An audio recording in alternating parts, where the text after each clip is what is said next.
Joël Sello, bonjour. Bonjour. Alors vous êtes historien, vous êtes peintre et vous avez en plus raconté des histoires. J'aimerais bien que vous nous racontiez nos ancêtres les Gaulois. C'était vraiment des Gaulois, nos ancêtres? Alors, je vais tout de suite faire une réponse. Nos ancêtres, c'était pas des Gaulois, c'était des Celtes. Gaulois, c'est un nom générique qui a été donné par Jules César parce que il y avait donc une tribu celtique qui s'appelait les Galates et qui était tout proche de Rome, entre les Helvètes, c'est-à-dire la Suisse et la Turquie. Et ces Celtes-là, César avait des difficultés à prononcer Galate, et du mot Galate, c'est passé à Gaulois. Galate, la Galatie, les Gaulois. Et puis aussi, c'est parce qu'ils avaient des chaussures qui s'appelaient des galoches. Les galoches, c'était les chaussures des Galates. Ces chaussures avec semelles en bois et cuir qui ont sévi en France jusque dans les années 1920-1930. Il y avait encore des enfants qui allaient à l'école avec des galoches. Alors cette histoire-là de nos ancêtres les Gaulois, ça a été bien entretenu avec astérisque. Oui, mais c'est un petit peu. Là aussi, c'est faux. Il y a quand même des grandes erreurs. Il n'y avait pas ce ne sont pas les Gaulois ou les Celtes qui ont fabriqué les menhirs, mais les menhirs, c'est au néolithique. Oui. C'est-à-dire que les Celtes et les Gaulois, ou les Gaulois ne se sont jamais occupés de menhirs. Au contraire, ils les ont fait tomber. Donc là, il y a déjà une grande fausseté dans l'histoire. Les menhirs, c'est pas gaulois. La culture celtique, c'est une très ancienne culture. Les Celtes sont venus d'Europe centrale. Et quand ils sont arrivés, il y avait la mer, ils ne pouvaient plus aller plus loin. Et ils se sont installés et ils ont remplacé le néolithique. Et ils se sont installés là où ils ne pouvaient pas faire plus. Et ça a surtout été des grands inventeurs. Ils ont quand même, faut pas l'oublier, inventé le pantalon, l'ambré, le pantalon que nous portons. Les Romains avaient des jupettes. Ils ont inventé les chaussures, les galoches. Les autres, ils avaient des spartiates. Ils avaient des sandalettes. Ils ont inventé les grandes épées que les Romains n'avaient pas. C'est les Celtes qui avaient cette espèce de grande épée. Et ils savaient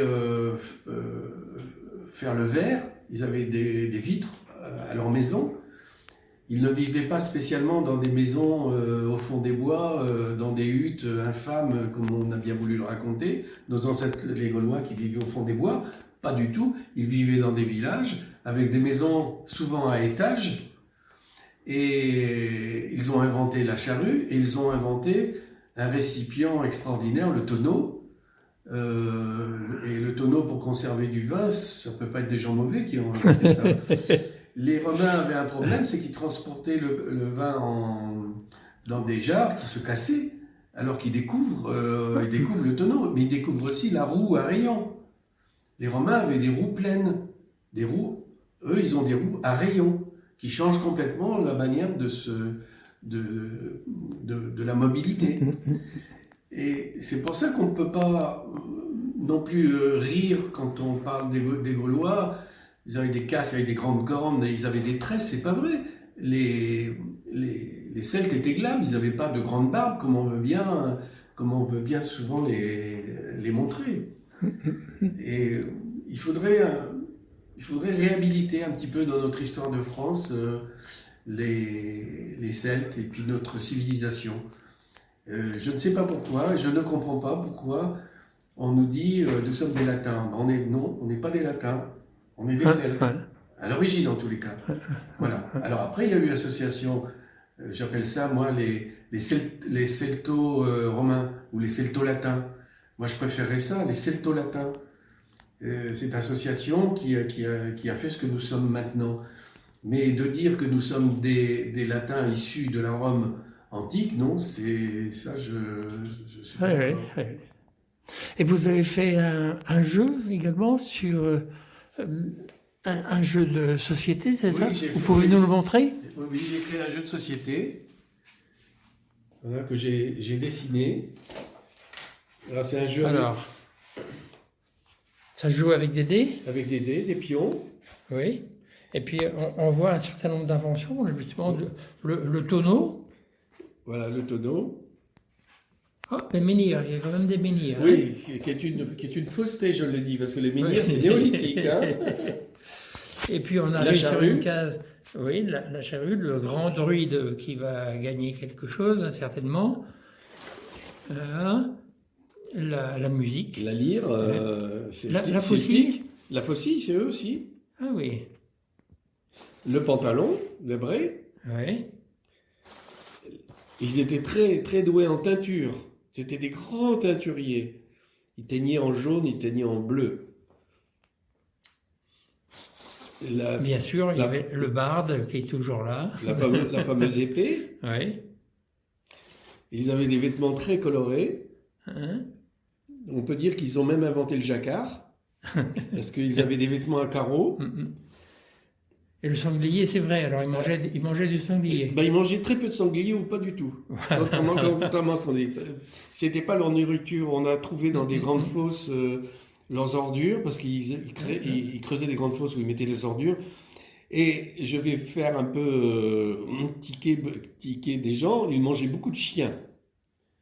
Voilà, donc ils ne pouvaient pas le dire dans Astérix qu'ils mangeaient du chien, parce que je pense que les enfants n'auraient pas été contents.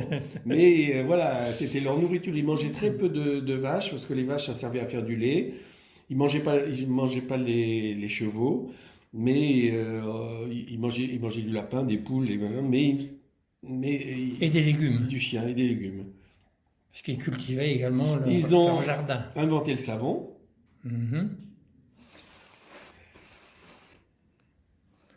Alors, les fameuses galoches. Oui. La bière, c'est pas rien quand même. Hein. Une civilisation qui invente la bière. Voilà. Alors, tous ces noms-là, les vocates, les santons, ce sont des régions qui correspondent à peu près aux mêmes régions qu'actuelles. C'est-à-dire, vous prenez toutes les régions de l'époque celtique et les régions de l'époque maintenant, on arrive à 90 départements.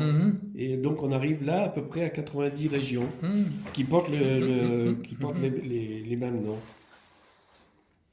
Alors, le garium, c'est un vermifuge parce qu'ils étaient atteints par les vers et il y avait un vermifuge qui avait été inventé par eux, on appelle ça la santonique ou la santoline. Et c'était un petit arbrisseau qui poussait uniquement dans notre région et on en faisait un vermifuge contre les vers. Et j'en ai bu quand j'étais jeune. Hein. Et le tonneau qu'ils ont inventé. Et le fameux tonneau, voilà. Et tout ça sur un fond de paysage avec des huttes. Oui. Alors, ce qui est assez curieux, c'est qu'on parlait des Romains. Oui, ils étaient très forts parce qu'ils savaient construire en pierre des grands monuments, etc., etc. Et puis eux, ils construisaient en léger parce qu'ils n'avaient pas la transmission de la propriété. C'est-à-dire qu'une hutte, une maison en bois et en paille, quand on n'en avait plus besoin, on la faisait brûler. Et puis on allait s'installer ailleurs. Et bien on ne transmettait pas la propriété. Et ce qui est assez curieux, c'est qu'actuellement, au niveau écologique, on est en train de construire des huttes, puisqu'on construit des maisons en paille et en bois. Donc on revient un peu à cette culture celtique qui est une culture intéressante. Et ce jeu-là, donc vous l'avez dessiné, inventé. Oui. Vous le distribuez également? Non, il n'a jamais été produit. Non, il est pas produit. Donc il faut venir chez vous pour jouer avec vous. Oui, on joue très bien parce que les pions sont des petits menhirs. Je dis encore une fois, les menhirs c'est pas celtique, c'est pas gaulois, c'est néolithique. Mais oui, on joue. Mais il me fallait des pions, donc. Ok, très bien. Merci beaucoup. Alors, vive les Celtes, hein.